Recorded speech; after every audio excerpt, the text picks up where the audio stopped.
Bonjour à tous, bonjour à toutes. Merci de votre fidélité. Nous sommes sur Radio Fréquence Atlantique et nous allons commencer comme chaque semaine des commentaires sur l'actualité, travail de déconstruction. Vous pouvez suivre l'émission sur Facebook et à partir de dimanche soir, vous la retrouvez sur YouTube. Donc aujourd'hui, nous allons aborder un thème qui concerne l'urgence de la mobilisation face aux menaces mondiales. Alors, à partir de faits d'actualité, nous allons montrer que la situation s'aggrave et qu'il y a vraiment une urgence de porter des solutions, de faire le maximum pour réduire ces menaces-là. Il y a quelque temps, je vous avais proposé une grille d'analyse pour nous permettre d'interpréter les informations les plus diverses de façon globale. Et notamment, nous avions identifié 5 menaces vraiment importantes qui pèsent sur l'humanité, sur la planète. Et chaque fois, face à ces menaces-là, nous proposons des alternatives. Ces menaces, rappelons-le, c'est d'abord le dérèglement climatique, les crises économiques majeures inéluctables, les dangers de guerre mondiale qui pèsent et qui se confirment, la fascisation des sociétés, et puis le délitement sociétal et mental. Ce sont les 5 menaces. Et précisément, des faits d'actualité nous confirment l'accélération. Semaine après semaine, nous voyons qu'il y a une accélération de ces menaces. Alors, commençons par le dérèglement climatique. Il y a eu une COP, une conférence sur l'environnement qui s'est tenue au Brésil. Régulièrement, il y a ces grands rassemblements où sont représentés tous les pays. Alors, les États-Unis ne sont pas intervenus directement, ils sont intervenus par les pressions qu'ils faisaient avec leurs pays alliés. Et l'important à retenir, c'est que cette COP, cette réunion internationale sur le climat et l'environnement, eh bien, elle a connu un recul par rapport aux engagements qui avaient été pris par les États dans la conférence d'avant, notamment sur 2 points essentiels. Le premier étant la réduction de l'utilisation des énergies fossiles, c'est-à-dire le pétrole, ce qui est tiré du sol. Et les énergies fossiles sont responsables d'un très grand pourcentage des dérèglements, c'est-à-dire par l'accumulation des rejets provoqués et qui provoquent l'effet de serre.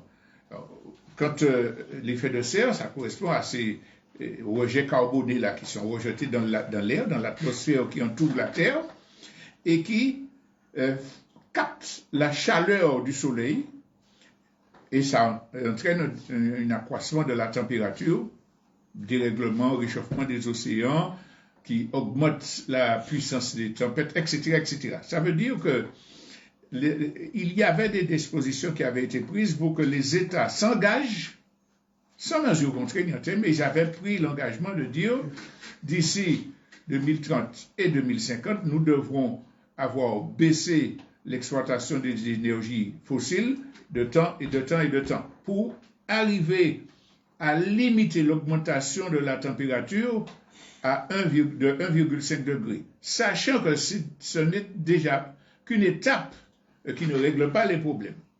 Eh bien, dans cette COP-là, ça disparaît. On ne parle plus. Alors, c'était même pas contraignant, mais il ne faut même pas énoncer la possibilité de baisser l'exploitation des énergies fossiles. Alors, tout ça, c'est le travail des lobbies et des multinationales, notamment, je disais indirectement par Trump, qui veulent continuer à faire des profits tout en sachant que ça mène l'humanité au dérèglement et donc à la catastrophe. Alors, il y a cet aspect énergie fossile et puis il y a aussi la déforestation. Parce qu'on sait que les grandes forêts jouaient un rôle d'absorption du carbone et justement, ça permettait qu'il n'y ait pas accumulation dans l'atmosphère et l'augmentation de la température était limitée. Mais là, on donne le feu vert à l'acquisition du bois, du Brésil, etc., de façon à maintenir les profits. Ça, c'est la première catastrophe. En clair, ce que nous vivons déjà avec les sécheresses, avec les inondations, les tempêtes et glissements de terrain conséquents, toutes ces catastrophes qui font des millions de déplacés, des milliers de morts, eh bien, ça va s'accroître.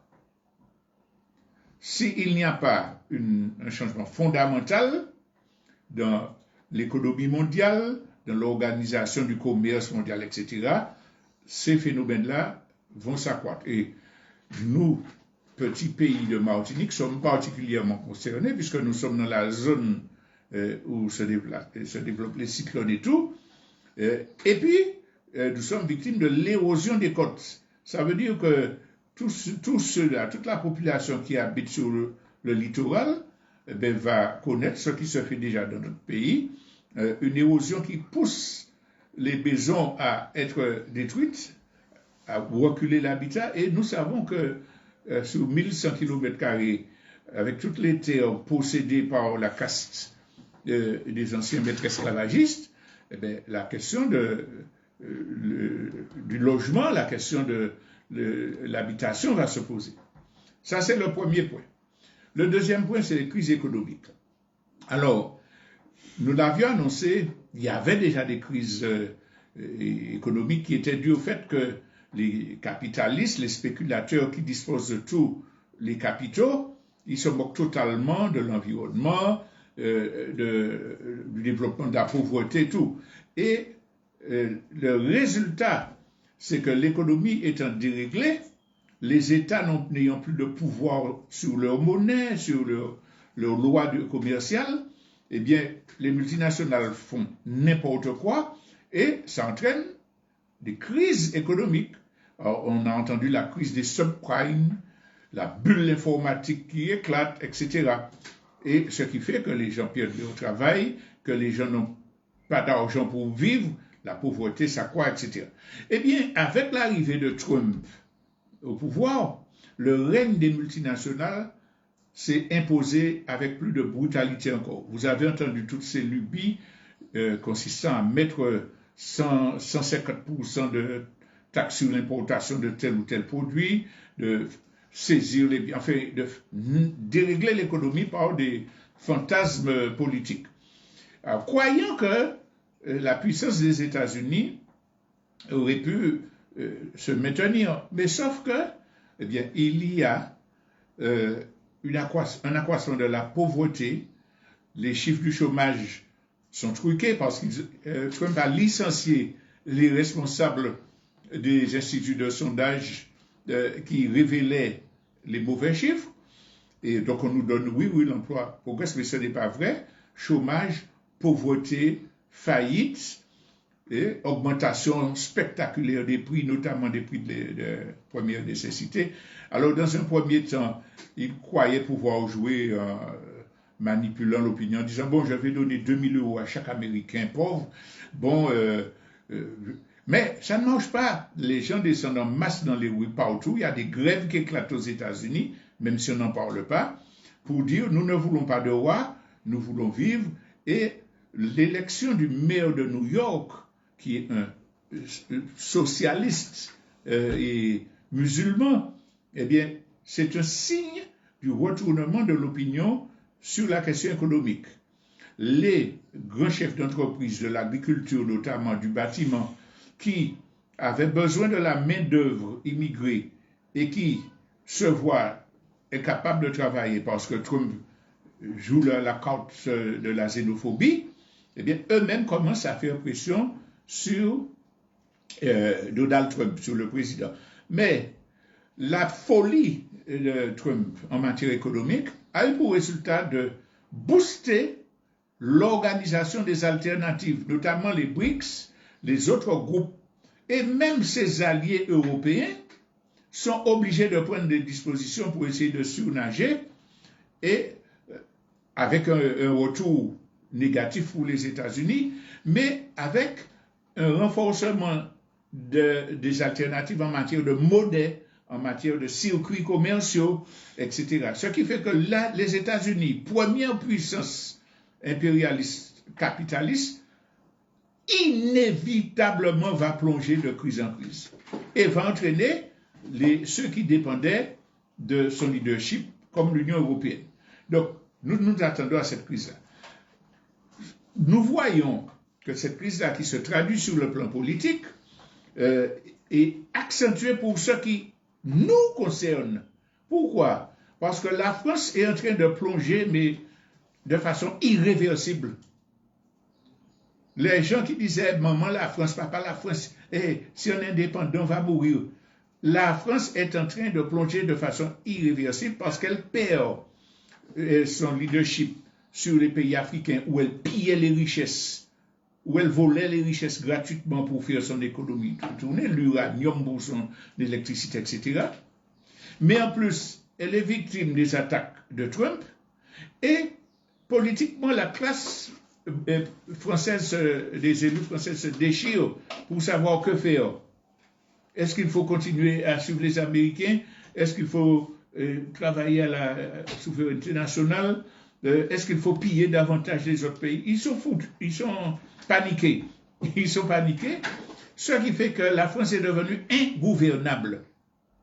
Entre le Rassemblement national qui jouait la carte du fascisme, etc., du capitalisme exacerbé, et qui, sans cette crise-là, qui essaie de trouver une alternative,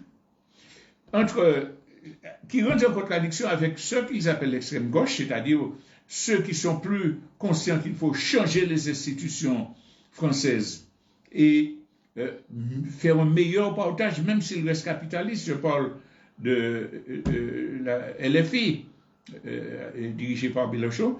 Donc, il y a une incapacité de gérer la politique française. Imaginez que depuis les dernières législatives, le parti est arrivé en tête, la coalition est arrivée en tête, c'est le nouveau Front populaire.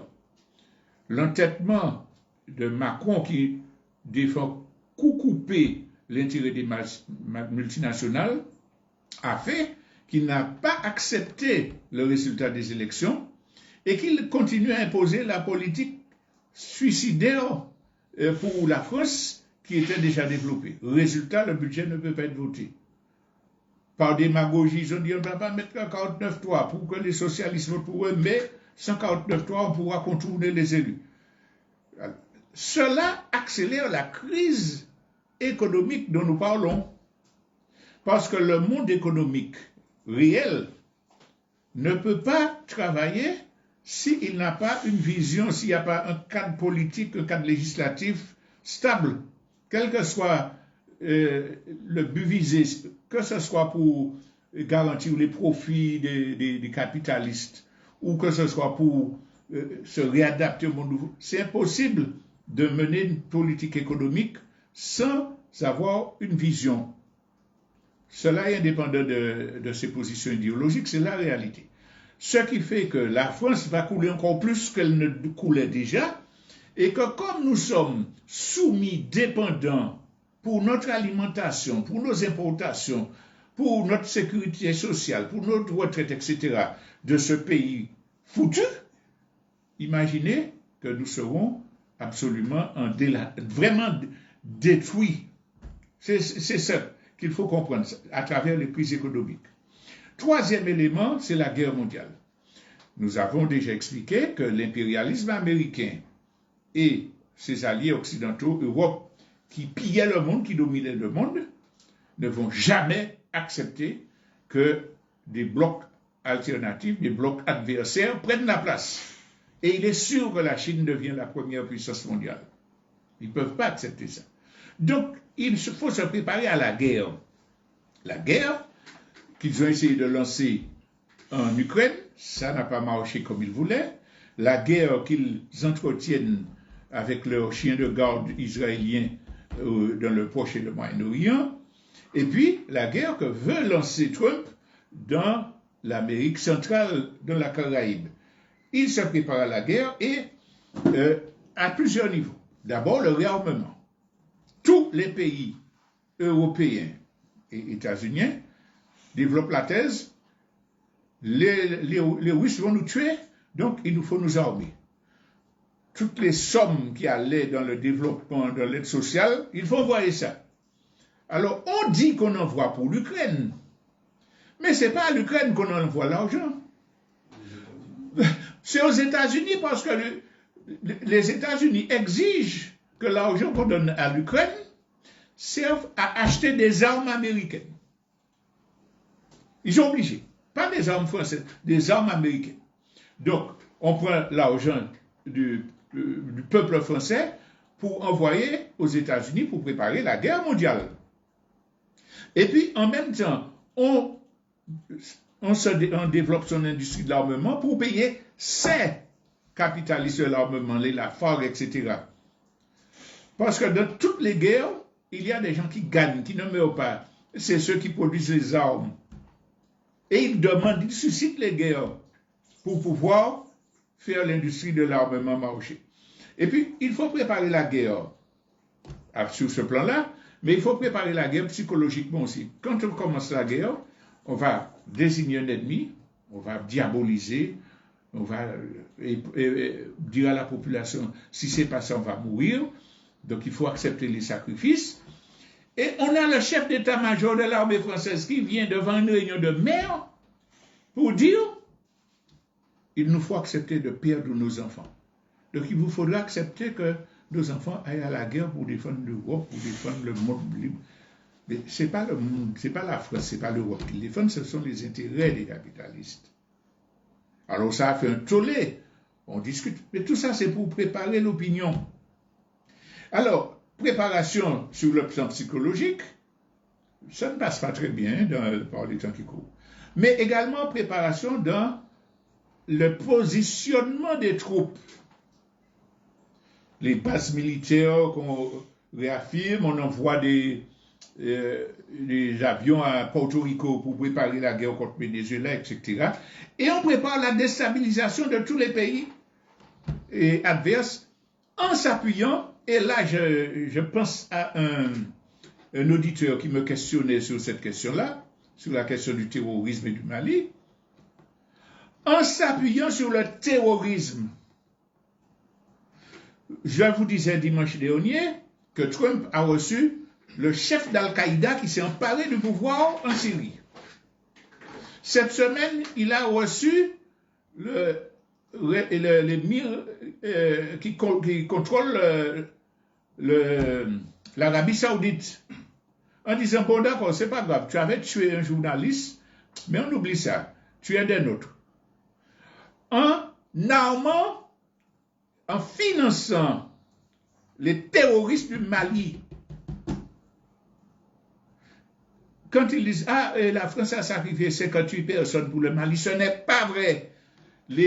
L'armée qui était au Mali française, c'était pour protéger les mines françaises. Et ils interdisaient à l'armée malienne de venir dans cette région-là. Eh bien, comme il y a eu ce bouleversement politique dans les États du Sahel, l'armée française a été chassée, ils soutiennent les terroristes. On a capté des camions qui venaient de l'Occident. Alors la méthode, c'est quoi? La méthode, c'est qu'on envoie des gens volontairement se faire arrêter par les terroristes, et puis on dit, il nous faut défendre nos Français, il faut libérer nos compatriotes français. Et on négocie avec les terroristes pour leur donner des millions en échange de la libération des gens qu'on a envoyés pour avoir un prétexte pour masquer les dons financiers qu'on veut faire au terrorisme, sachant qu'on va permettre avec cet argent-là qu'ils achètent des armes, des camions, et puis on prépare l'opinion pour dire c'est le Mali qui n'est pas bon. C'est parce que la France n'est pas là qu'il est encerclé. Oui, Bamako va tomber. Ce n'est pas vrai. Ce n'est pas vrai. Ça veut dire que les terroristes n'ont pas la puissance d'envahir Bamako, même si les Occidentaux leur livrent des armes. Donc on fait une alliance des terroristes, des dictateurs, des monarchies féodales, pour pouvoir entrer en guerre contre les pays qu'on veut abattre. L'une des preuves de la coopération de la France et des terroristes est donnée par un procès qui se tient actuellement, dont aucun média ne parle. Le procès des usines de Lafarge, Sigma et autres. Il est prouvé,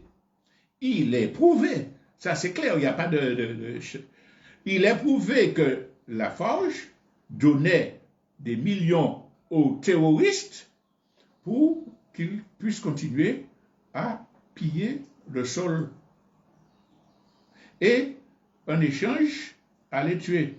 Mais avec cet argent-là, les terroristes achetaient des armes et finançaient leur agression. Les gens qui défendent la politique de la France doivent téléphoner pour dire ce n'est pas vrai, mais c'est vrai. Eh bien, c'est vrai. C'est incontestable. Et c'est ce qui continue à se faire au Mali. Donc, guerre mondiale, déstabilisation mondiale, parce que les impérialistes occidentaux s'allient avec toutes sortes de mafieux pour empêcher que les adversaires qu'ils veulent vaincre puissent résister. Soit bien, petite parenthèse, les gangs qui sont en Haïti, qui terrorisent la population, c'est pas parce que les Haïtiens sont damnés, c'est parce que les États-Unis, des mafias des États-Unis, livrent des armes aux gangs pour déstabiliser Haïti. C'est vraiment la parenthèse. Et puis donc, nous avons dit, stratégie globale, je veux faire un point sur ce qui se passe à Gaza. Tout le monde a dit que grâce à Trump, il y a un accord qui a été signé avec l'aval du Conseil de sécurité, s'il vous plaît, qui dit quoi? Je donne la moitié, plus que la moitié, 53% de Gaza à l'armée israélienne. Elle garde le contrôle des points d'entrée. En échange, on demande que les résistants armés du Hamas rendent leurs armes. Et puis on met un pouvoir sur Gaza, géré par les États-Unis, sous contrôle des États-Unis, avec des forces choisies par les États-Unis pour venir mettre la sécurité à Gaza. En échange d'un cessez-le-feu. Le cessez-le-feu continue, on continue à massacrer, à bombarder. Les malpropres médias continuent à dire le cessez-le-feu n'est pas respecté, les deux adversaires se rejettent la balle. Ce sont des malpropres qui disent ça. Il n'y a pas de doute sur le fait que Israël dit je ne respecte pas ça, je vais prendre Gaza, je vais prendre la Cisjordanie, je bombarde, je tue. Il n'y a pas de doute sur cette affaire-là. Il n'y a pas les deux adversaires se renvoient la balle. Il faut dire, si on est un journaliste, Israël ne respecte pas le cessez-le-feu, il bombarde des populations civiles, il continue à tuer, à massacrer illégalement. Et puis il faut dire, mais ce n'est pas un cessez-le-feu. Les Palestiniens n'ont rien eu à dire dans cette affaire-là. Le cessez-le-feu fait une concession où on autorise l'armée d'occupation à voler 53% de Gaza. Je vous invite, chers auditeurs, chères auditrices, ceux qui regardent, comparez ça avec le langage concernant l'Ukraine. Trump et Poutine ont proposé un plan. Il y a un plan Trump pour l'Ukraine. Et Trump dit, on gèle la ligne de front et on laisse le Donbass pour la Russie. Qu'est-ce que tous les Européens, tous les pro-occidentaux disent sans exception, tous les journalistes disent sans exception, on ne peut pas avoir un plan de paix si ce n'est pas les Ukrainiens qui ont négocié, qui ont le rôle à jouer. On ne peut pas avoir un plan de paix qui admet l'idée de donner une partie du territoire à la Russie. Vous êtes intelligent comme ça, vous êtes sincère comme ça, et vous venez de dire dans la dépêche d'avant que le cessez-le-feu d'Israël est bon parce qu'il donne 53% du territoire de Gaza à une armée d'occupation barbare. Donc il y a la propagande, il y a la désinformation. Et je veux finir sur le troisième point, le danger de guerre mondiale, avec le Venezuela, parce que, chers compatriotes, nous avons une frontière maritime commune avec le Venezuela. L'armée française est en cheville avec l'armée états-unienne. Si un conflit éclate effectivement, nous serons directement impactés. On ne sait pas comment ça va se dérouler, à quel niveau arrivera la guerre mondiale, mais ce sera certainement pire qu'en temps Roubaix. Troisième danger donc. Quatrième, c'est la fascisation de la société. Partout. Les gouvernements des pays occidentaux annulent les droits de l'homme, les droits des citoyens, les droits des associations. Imposent un contrôle systématique sur tout ce qui se fait, sur les déplacements. Votent des lois de façon à contrôler davantage ce qu'ils appellent les citoyens. Et aux États-Unis, c'est de là que vient toujours l'exemple, après le terrorisme, c'était le Patriot Act qui a servi à cadenasser la situation au prétexte de lutter contre le terrorisme. Il y a eu le Covid qui a servi de prétexte à cadenasser, à faire des exercices de contrôle de la population, ne peut pas se dépasser. Et puis maintenant, il y a le danger russe qui justifie le fascisme, à l'intérieur comme au niveau international. Alors, dans le cas des États-Unis, on a déjà parlé des saloperies de Trump, excusez-moi du mot, mais bon, de la politique de Trump, hein, qui licencie des juges qui traitent ses affaires ou celles de ses amis, qui ferme, qui supprime les fonds qui sont alloués à la presse parce que la presse ne dit pas ce qu'il veut, qui interdit aux universités d'enseigner un esprit contradictoire à leurs étudiants, qui envoie des troupes fédérales dans les États démocrates, bref, fascisme total.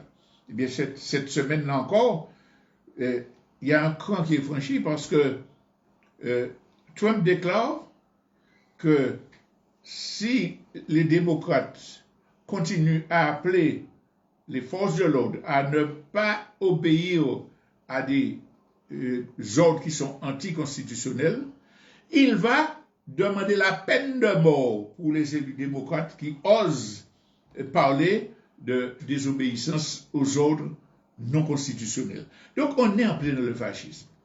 Et une fois encore, revenons en Martinique, quand l'État français multiplie les procès pour couper la tête des militants, heureusement le peuple martiniquais s'est réagi, il a pris une calotte avec le procès des déboulonneurs de statut.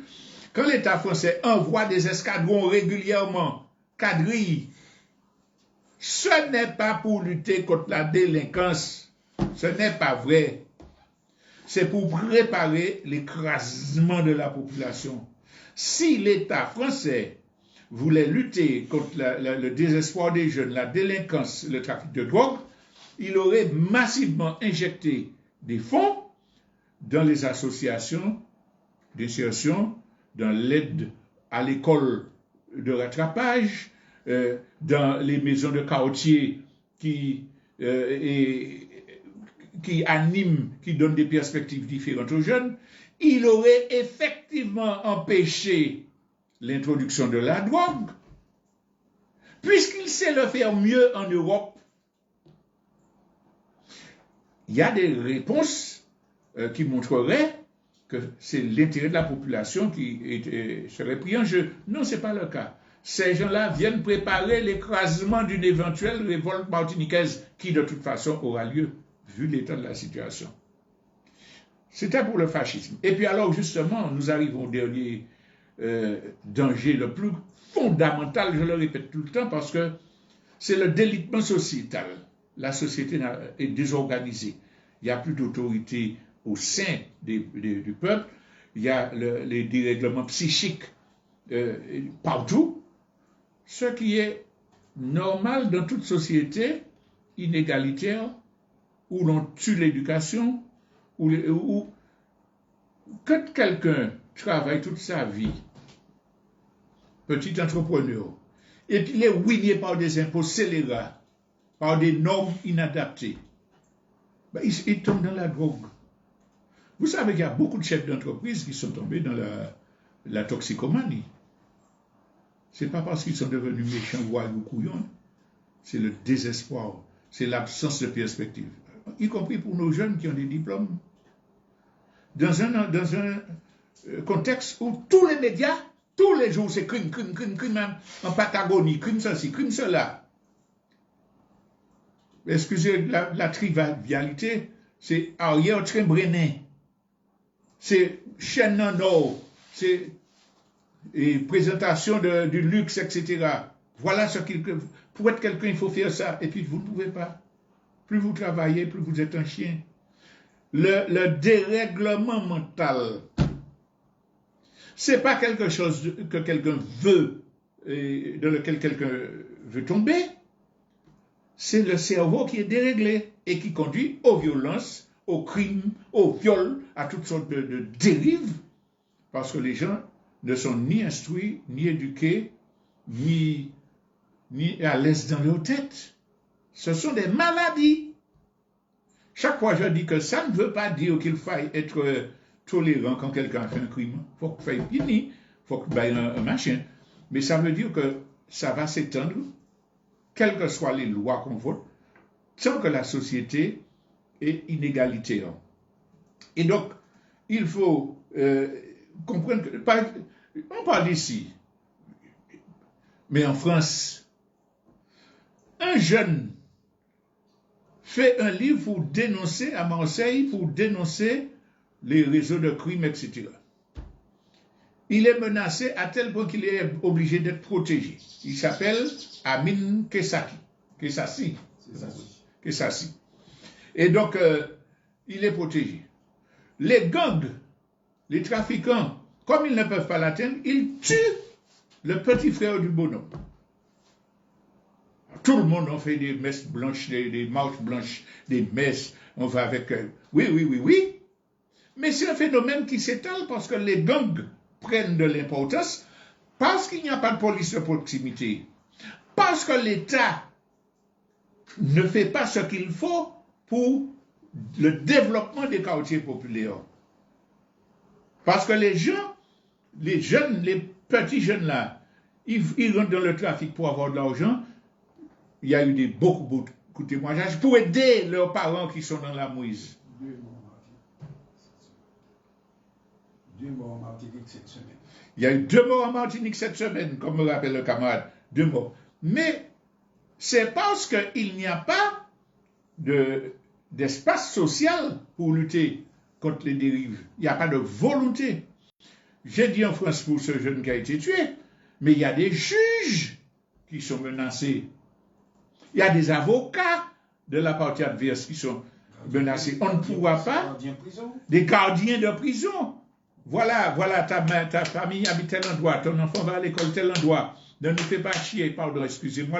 Laisse rentrer mon téléphone, ou laisse rentrer ma drogue, ou bien ce soir ils sont perdus. Mais vous pourrez, dans ce système-là, mettre une protection pour chacune de ces personnes-là. Vous pourrez empêcher le développement. Ce système-là n'est pas bon. Alors, ce qui veut dire que, alors, je prends ce parent d'élève qui va dans une école menacée de mort en directeur parce qu'il ne veut pas tel enseignant, qui par ailleurs est présenté comme un bon enseignant, qu'il soit avec sa fille dans la classe. C'est de la folie, mais c'est généralisé. enlevons les jugements moraux, spirituels, oui, c'est les temps qui finissent, etc., pour comprendre que c'est la société qui génère ces 5 dangers que nous avons dit. Et que, comme dans toute l'histoire de l'humanité, chaque fois qu'il y a des dangers, il y a des gens qui se révoltent, il y a des gens qui changent les choses et qui font mieux. Les esclavagisés qui souffraient en Martinique, si ils n'ont pas été pris coup de la yo, si ils n'ont pas été révoltés, l'esclavage va être fini. Il y a un autre esclavage économique qui existe. Mais au niveau de l'humanité, le moment est venu, et c'est là le titre de notre propos, l'urgence de la mobilisation face au danger. Il y a suffisamment de gens qui veulent changer les choses et qui sont conscients pour entrer en confrontation avec les responsables du système. Il y a déjà des pays qui arrivent à lutter pour reconquérir leur souveraineté, mettre fin au pillage des richesses et imposer une meilleure répartition, qui deviennent de plus en plus puissants. Mais il faut que les êtres humains, les personnes des différents pays, partout sur la surface de la Terre, s'organisent, montent au créneau. Il y a beaucoup de gens qui ne le feront pas. Pourquoi? Pour les raisons de problèmes psychiques que j'ai signalés tout à l'heure. Ils sont découragés. Ils ont sombré dans l'alcool. Ils n'ont pas l'information nécessaire pour comprendre qui est quoi, pourquoi ça va, qui tourne ma lutte. Il y a beaucoup de gens qui baissent les bras. Ils se réfugient dans la religion et je condamne ceux qui les insultent parce qu'ils vont chercher un soutien. C'est leur droit. Respecter leur volonté de trouver une branche de salut, que vous soyez d'accord ou pas avec la religion qu'ils choisissent. Ça, c'est leur problème. Donc, il y a beaucoup de gens qui ne vont pas rentrer en confrontation. Encore qu'il y a des religieux qui sont rentrés en confrontation. Hein, parce que quand il y a eu l'insurrection au Nicaragua contre le dictateur et Somoza, il y avait des religieuses qui avaient leur mitraillette à la main. Bon, bref. Donc, il nous faut savoir que ce n'est pas tout le monde qui va venir. Il y a des gens qui ont des problèmes, pas psychiques graves, mais ils sont tellement mal dans leur peau qu'ils ferment les yeux. Ils ne veulent pas lutter. Ou s'ils luttaient, bon, ça ne sert à rien, ils laissent ça tomber. Alors, il y a 15 jours, j'expliquais la question du déni dans le cerveau humain, de la conscience. La personne est de toute bonne foi, sincère, mais comme elle ne veut pas se juger, je ne m'engage pas, j'ai perdu la foi, elle se donne une explication critiquant les autres, en cherchant une faille pour dire, bon, donc j'ai le droit de rester l'arbre au pied. Ça ne peut pas être un jugement moral, c'est une défense du cerveau qui ne sait pas ce qu'il faut faire. Il ne s'agit pas de critiquer, c'est la vie. Et les gens changent, et les gens évoluent en bien, en mal. C'est la réalité. Par contre, ceux qui sincèrement ont compris les dangers et voient que notre action peut changer les choses. Si chacun de nous porte ses compétences au niveau il peut, sans comprendre qu'il va changer le monde, que tous les problèmes seront résolus magiquement, en acceptant les contradictions qui nous opposent à ceux qui n'ont pas compris. Eh bien, si ces gens-là se réunissent, on n'a pas besoin d'être nombreux. On a besoin d'être organisés. On a besoin d'être filés dans la compréhension des choses et dans l'élaboration des stratégies. On a besoin de dénoncer les fausses solutions pour que ceux qui sont sincères mais qui n'ont pas bien compris la stratégie ne soient pas entraînés par des voies de garage. Je pense par exemple à l'approche des municipales.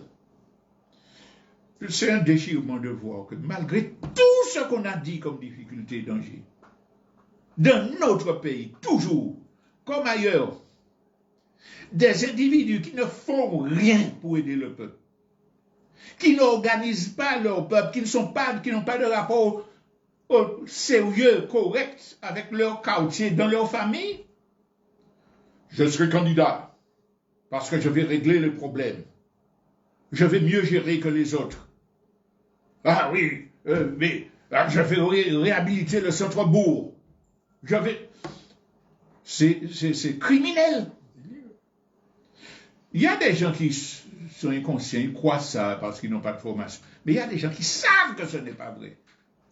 Et puis qui viennent se batailler. Alors, il nous faut dire non. Ben là, trop grave pour nous entrer dans cette échelle-là avec des combinaisons. Si monsieur fait alliance et puis, nous qu'à tirer taille pas bon, puis nous qu'à faire ça. Les anciens qui connaissent la politique depuis les années 60. Combien de fois des gens sont-ils venus nous dire, les autres pas bons, allons lutter pour le changement, faites ceci. Mettez-moi là. Mais enfin, si les autres, il y a des coquins et des malins partout. Mais si dans les collectivités locales, les municipalités n'arrivent pas à régler les problèmes, c'est surtout parce que l'État bloque les financements. C'est parce qu'ils n'ont pas de pouvoir politique. C'est parce qu'il y a une politique de la caste béquée pour empêcher le développement des économies alternatives. C'est parce que les banques ne prêtent pas à ceux qui le méritent. Et puis, qui êtes-vous pour dire « je vais changer les choses ». Grâce à moi, il n'y aura pas de vie chère. Grâce à moi, les bourses seront... C'est du mensonge. Donc, chaque fois je précise, ça ne veut pas dire que nous sommes contre les élections. Nous sommes contre les charlatans, disons ça comme ça. Le peuple sait très bien qui c'est qui n'a pas bien travaillé, qui ne le respecte pas, pour savoir, bon, moi, pas voter. Il sait aussi qui c'est qui fait autant bien, ce qu'il peut tant bien que mal. Nous ne sommes pas des couillons, nous voyons si tel élu fait ce qu'il peut à des relations correctes. Nous faisons notre choix. Par contre, défendons-nous de voter pour des gens qui ne sont pas dans le travail d'organisation pratique.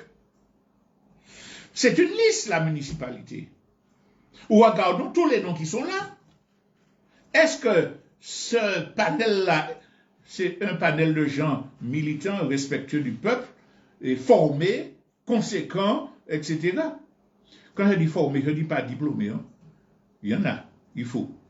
Mais formés, ça veut dire qu'ils connaissent les choses, qu'ils connaissent leur secteur, qui agissent. Je prends la responsabilité d'aller voter pour quelqu'un, soi-disant pour tirer quelqu'un, et puis cette personne-là n'est pas fiable, n'est pas crédible, n'a pas les moyens, et puis après je vais dire toutes les politiques pas bon. Dans les 5 menaces qui pèsent sur nous là, nous devons dire une chose, l'heure du djin-djin, l'heure des fariboles est passée. C'est l'heure de la mobilisation organisée avec des gens qui sont conscients, des gens qui sont respectueux, des gens qui luttent pour l'unité, pour arrêter les contradictions inutiles, pour développer un débat serein et respectueux entre Martiniquais. Que les autres fassent leur expérience. Mais nous, si nous sommes conséquents, eh bien c'est l'heure de nous mobiliser autour de stratégies claires. Et c'est sur cela que je vais terminer. Je vous remercie de votre attention. Nous prenons rendez-vous, bien entendu, la semaine prochaine pour une nouvelle édition.